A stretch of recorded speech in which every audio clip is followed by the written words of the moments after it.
আসসালামু আলাইকুম। তো আমি আছি হচ্ছে এখন জামবিলে। তো এখানকার যে সার্বিক পরিস্থিতি এটা দেখানোর জন্যই মূলত আমার এখানে আসা।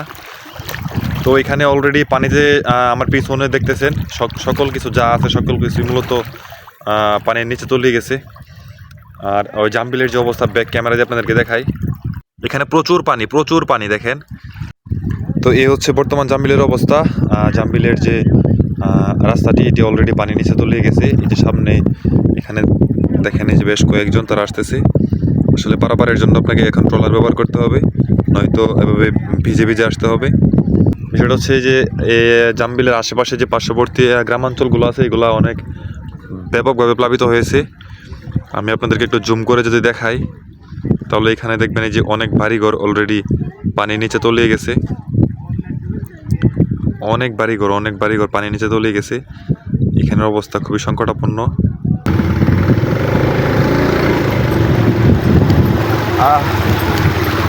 ওইদিকে টানে দ্রুত, ওইদিকে পানির যে স্রোত এটা কিন্তু আসলে প্রবল। এই যে আমি যেখানে দাঁড়িয়ে আছি এখানে পানির প্রবল বেগ আছে। পানি এদিক থেকে আপনার ওই পশ্চিম দিক থেকে পূর্ব দিকে প্রবল বেগে প্রবাহিত হচ্ছে। আর এই পার্শ্ববর্তী যে গ্রামগুলো আছে এই গ্রামের মানুষজন যারা আছে তারা ট্রলার, ছোট ছোট ট্রলার, তারপর নৌকা দিয়ে পার্শ্ববর্তী গ্রামের যে আশপাশের যে দুই সাইডের যে মানুষগুলো আছে তারা ট্রলার অথবা নৌকা, ছোটো ছোটো নৌকা দিয়ে তাদের গরু এবং ছাগল এগুলো সরিয়ে নিচ্ছেন। কারণ বলা তো যায় না পানির অবস্থা আসলে কোন পর্যন্ত গিয়ে থামে।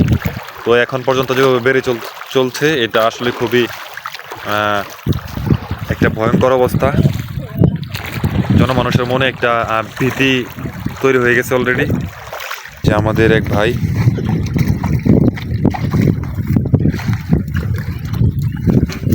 মনে হয়তো এগুলো বাজারের দিকে নিয়ে যাবেন। আপনি এগুলো কোথায় নেবেন? এই যে বাট্টা রাস্তা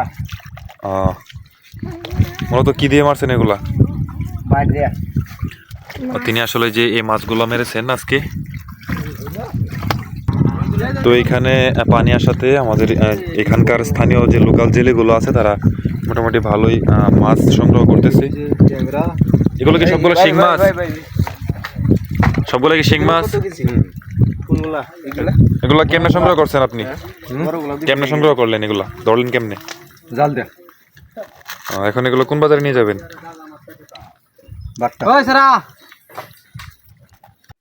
তো এখানে আসলে পানি আসাতে ওনারা মোটামুটি বেশ ভালোই মাছ সংগ্রহ করছে। তো আপনারা সকলে জানেন যে জামবিলের আশেপাশে অনেক মাছ পাওয়া যায়। এই যে এখানে অনেক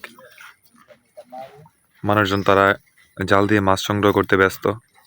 হচ্ছে আপনার জামবিলের যে মসজিদ, জামবিলের পার্শ্ববর্তী গ্রামের যে মসজিদটি, এই মসজিদ আসলে দুঃখের সহিত বলতে হচ্ছে যে জামবিলের এই মসজিদটি বন্যায় প্লাবিত হয়ে গেছে। তো এখন এখানে নামাজ পড়ার আসলে কোনো ওয়ে নাই, নামাজ পড়ার মতো কোনো সুযোগ এখানে নাই। তো যেটা আসলে খুবই দুঃখজনক যে আপনাদেরকে দেখায় মসজিদে অনেক পানি মসজিদে। তারপর মসজিদের আশেপাশে যে গ্রামগুলো আছে, যে ঘরগুলো আছে এগুলো তো অনেক পানি। আর এই যে গবাদি পশুর যে একটা বাসস্থানের ব্যবস্থা এটা যে এখানে করা হচ্ছে, সাময়িক একটা বাসস্থান আপনারা অলরেডি 4-5 জায়গায় দেখেছেন। রাস্তা আসলে অর্ধেকটা ব্লক করে মূলত বাসস্থানের ব্যবস্থা করা হচ্ছে। আসলে অন্যদেরও কিছু করার নাই।